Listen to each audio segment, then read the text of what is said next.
On President Donald Trump's 100th day in office, consumer confidence has hit a 5-year low, according to a new reading released today. Karen Kaifa is in Washington with a look at where President Trump stands on his economic campaign promises as he reaches this benchmark in his second term.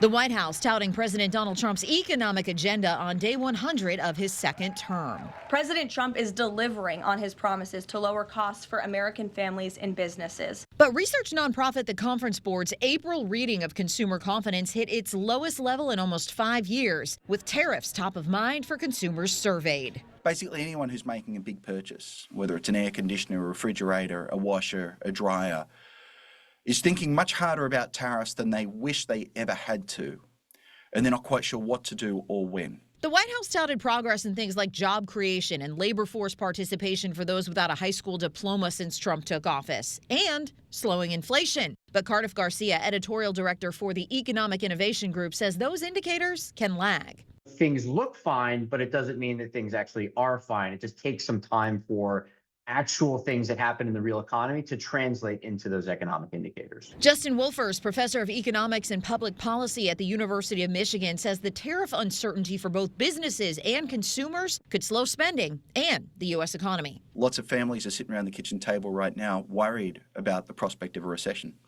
If that's the case, now's the time to save for a rainy day. Maybe pull back on that big purchase you were going to make. If that happens, consumers pull back on spending, that could be the first step towards a recession. A reading of first quarter U.S. economic growth set to release Wednesday morning could foreshadow challenges ahead. In Washington, I'm Karen Kaifa.